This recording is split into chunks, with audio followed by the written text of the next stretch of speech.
সকলোলৈকে কাতি বিহুৰ উলগ জনাই আজি মই পুনৰ লৈ আহিছোঁ এবিধ বিহুত খাব পৰা ৰেচিপি। সেইটো হৈছে এবিধ পিঠা। তেনেহ'লে এই পিঠাবিধ আমি কেনেকৈ বনালোঁ চাওঁচোন আহক। প্ৰথমতে মই এখন কেৰাহীত অকণমান ঘিউ এনেকৈ গৰম কৰি লৈছোঁ। ঘিউখিনি ভালদৰে গৰম হৈ আহিছে। এতিয়া ইয়াতে মই যোগ কৰি দিছোঁ বাদাম, আলমণ্ড আছে, কাজু আৰু আছে পিস্তা বাদাম। আপোনালোকে বেলেগ বাদামো দিব পাৰিব নাইবা কিচমিচো দিব পাৰিব। এইখিনি মই অকণমান সময় এনেকৈ ভাজি লৈছোঁ। আৰু ইয়াতে মই যোগ কৰি দিছোঁ আধা কাপ ৰুকি লোৱা নাৰিকল। পুনৰ এইখিনি আকৌ মই অলপ সময় ভাজি লৈছোঁ।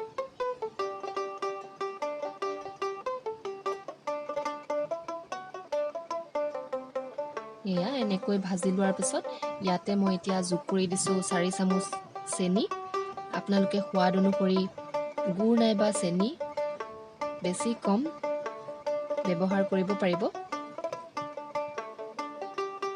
আৰু এইখিনি মই অকণমান সময় এতিয়া ভাজি ল'ম।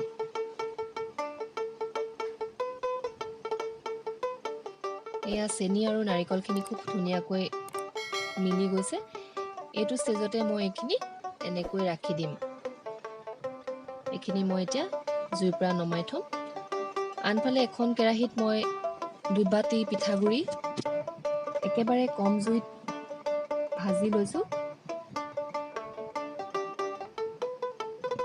খুব ভালকৈ লৰাই থাকিব লাগিব যাতে পিঠাগুড়িখিনি ৰঙা হৈ বা জ্বলি নাযায়। ঘনাই এনেকৈ লৰাই থাকিব লাগিব।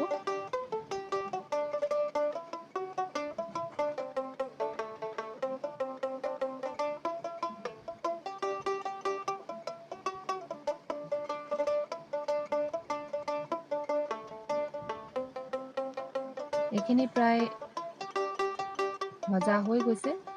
এতিয়া মই গেছৰ পৰা এইখিনি নমাই থ'ম।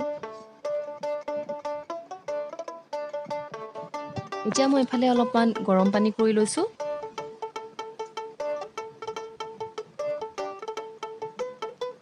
ভাজি লোৱা পিঠাগুড়িখিনিৰ লগত অকণমান নিমখ, অকণমান বেকিং পাউডাৰ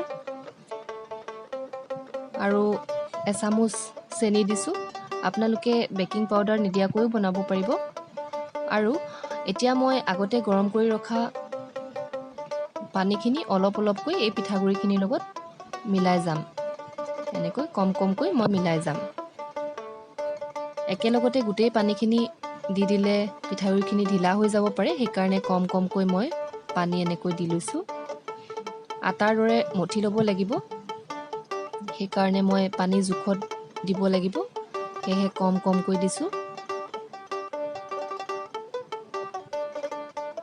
এয়া এনেকৈ দি লৈছোঁ। এইখিনি এতিয়া মই হাতেৰে মঠি ল'ম। অলপমান গৰম হৈ আছে, সেইকাৰণে আপোনালোকে অলপ সাৱধানেৰে এইখিনি মঠোতে চাব যাতে হাতত নুপুৰে। এনেকৈ মঠি ল'ব লাগিব। খুব মিহি এটা ডো। আৰু এতিয়া মই হাতৰ তলুৱাত এনেকৈ অকণমান ঘিউ লগাই লৈছোঁ। আপোনালোকে ৰিফাইন তেলো ব্যৱহাৰ কৰিব পাৰিব। এনেকৈ লগাই লৈ মই পিঠাগুড়িখিনি এনেকৈ লাডু বনাই লৈছোঁ। আৰু এনেকৈ বাতিৰ নিচিনা এটা শ্বেপ এটা দি লৈছোঁ। এইটো দেখিছে এনেকুৱা। এতিয়া মই ইয়াতে আগতে ভাজি ৰখা নাৰিকলখিনি এনেকৈ দি দিম। দি পুনৰ এনেকৈ গোল কৰি দিম।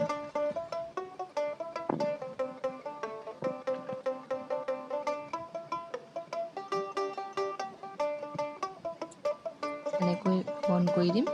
আৰু এতিয়া মই অকণমান ওপৰৰ ফালে এনেকৈ জোঙা কৰি এনেই এটা শ্বেপ দি দিছোঁ। আপোনালোকে নিজৰ ইচ্ছামতে শ্বেপটো দিব পাৰিব। এনেকৈ এটা শ্বেপ দি লৈছোঁ, দেখিবলৈ যাতে ভাল লাগে। মোদকৰ নিচিনাকৈ অকণমান শ্বেপ এটা দি দিছোঁ। এইটো এনেকুৱা এটা শ্বেপ দি লৈছোঁ। এতিয়া গোটেইখিনি মই এনেকৈ বনাই ল'ম।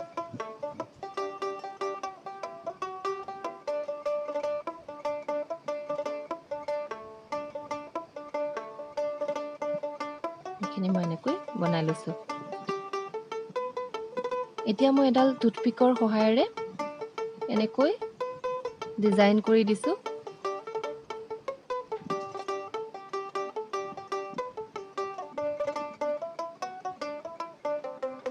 গোটেইখিনিতে এনেকৈ মই এতিয়া ডিজাইন কৰি লৈছোঁ আৰু এতিয়া মই অকণমান ফুড কালাৰ ব্ৰাছৰ সহায়েৰে ইয়াতে ব্ৰাছ কৰি কৰি দিছোঁ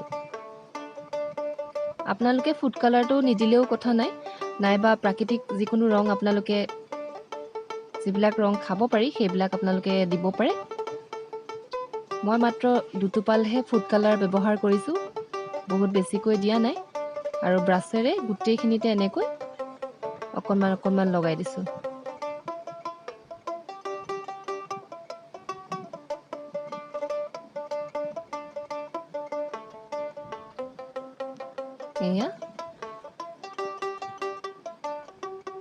এয়া গোটেইখিনি এতিয়া হৈ গৈছে ইয়াত মই এতিয়া অকণমান কেশৰ লগাই লগাই দিছোঁ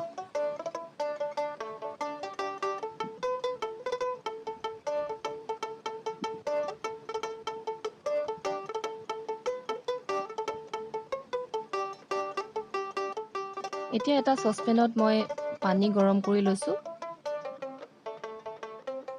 আৰু এটা ফুটা থকা ষ্টীলৰ খৰাহী লৈছোঁ এই চচপেনটোত খুব ধুনীয়াকৈ এনেকৈ জোখৰ হয় আৰু এখন কাপোৰ কটনৰ কাপোৰ সেইখন মই অকণমান পানীত তিয়াই চেপি লৈছোঁ আৰু এনেকৈ দি দিছোঁ খৰাহীটোৰ ওপৰত আৰু এতিয়া লাহেকৈ গোটেইখিনি আগতে বনাই ৰখা পিঠাখিনি এনেকৈ দি গৈছোঁ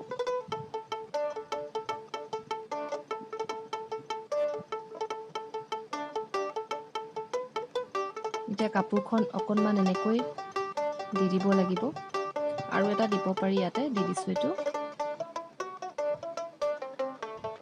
এতিয়া মই এখন ঢাকন দি দিছোঁ আৰু 10 মিনিট সময় মই সিজিবলৈ দিম আৰু 10 মিনিটৰ পিছত খুব ধুনীয়াকৈ পিঠাখিনি সিজি উঠিব মধ্যমীয়া জুইত সিজাব লাগে পিঠাখিনি ধুনীয়াকৈ সিজি উঠে এয়া তেনেহ'লে আপোনালোকৰ এই পিঠা ৰেচিপিটো কেনেকুৱা লাগিলে কমেণ্ট কৰি জনাব আৰু যিসকল নতুন তেওঁলোকে মোৰ চেনেলটো ছাবস্ক্ৰাইব কৰি